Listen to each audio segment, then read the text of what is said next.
السلام علیکم ورحمۃ اللہ وبرکاتہ۔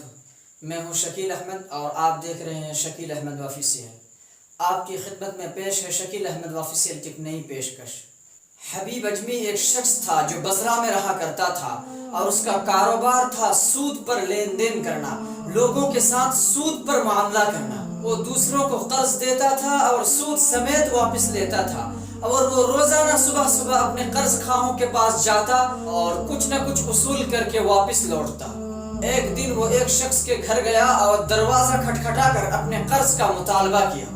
اس کی عورت نے اندر سے آواز دی کہ گھر میں میرے شوہر موجود نہیں ہے اور آج میرے گھر میں کچھ بھی نہیں ہے، البتہ میں نے آج اپنے گھر میں ایک بھیڑ ذبح کیا ہے، اس کا سرا موجود ہے، اگر تم چاہے تو اسے لے سکتے ہو۔ چنانچہ حبیب اجمی اس سرے کو لے کر گھر لوٹ رہا تھا اور راستے میں کچھ بچے ملے جو کھیل رہے تھے، تو حبیب اجمی کو بچے نے دیکھ کر کہا کہ ہٹ جاؤ، ایک سود خور آ رہا ہے۔ اس نے اپنی بیوی سے کہا کہ سرا پکاؤ، تو بیوی نے جواب دیا کہ میرے پاس لکڑیاں نہیں ہے، تم جا کر لکڑیاں لے کر آؤ۔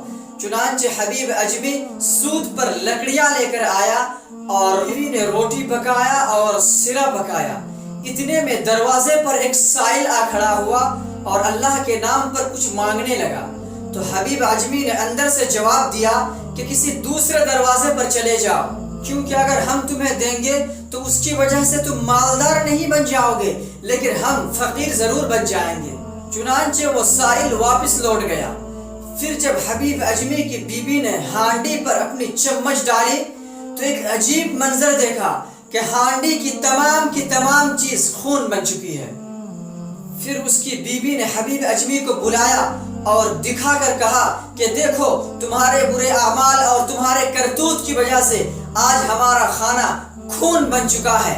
حبیب اجمی یہ دیکھ کر گھبرا گیا اور اپنے بیوی سے کہا کہ تو گواہ رہ، میں اللہ کے سامنے اپنے برے اعمال سے توبہ کرتا ہوں اور میں اپنے کیے ہوئے کرتوت پر نادم ہوں، شرمندہ ہوں۔ اور پھر حبیب اجمی اپنے گھر سے باہر نکل کر حضرت حسن بصری رحمہ اللہ کے دربار میں حاضر ہوا، اور جب حضرت حسن بصری رحمہ اللہ کچھ نصیحت کی باتیں کرنے لگے، اس وقت حبیب اجمی کی کایا پلٹ چکی تھی اور حبیب اس حال میں لوٹا کہ وہ توبہ کر چکا تھا۔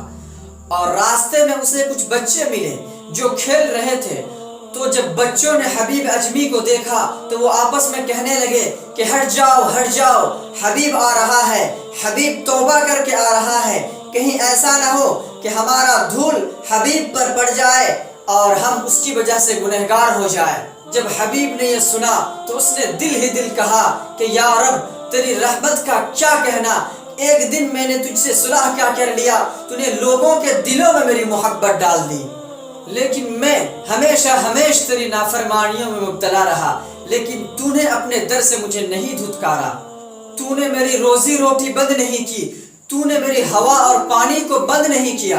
واقعی جب اللہ تعالیٰ نے آسمان کو اور آسمان کی تمام چیزوں کو پیدا کیا تو عرش پر لکھ دیا کہ میری رحمت میری غضب پر غالب ہے۔ ہم اللہ کے سامنے جھک کر تو دیکھیں، گڑ گڑا کر تو دیکھیں۔ ایک شخص سینکڑوں سال سے یا صنم، اے بت کہہ کر نعرہ لگا رہا تھا۔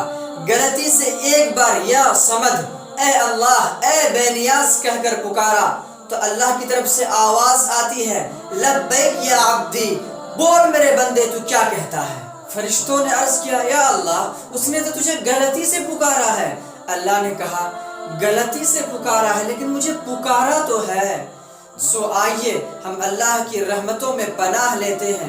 اللہ کی رحمت بہت وسیع ہے، ہم اپنے گناہوں سے توبہ کر کے اس کی رحمتوں میں پناہ لیتے ہیں۔ اور سچی توبہ یہ ہے کہ ہم جس گناہ میں ملوث ہیں پہلے ہم اس کو چھوڑ دیں، پھر توبہ کریں اور آئندہ نہ کرنے کا عزم کریں، اور جو حقوق ہمارے اوپر ہے ہم اس کو ادا کرنے کی کوشش کریں۔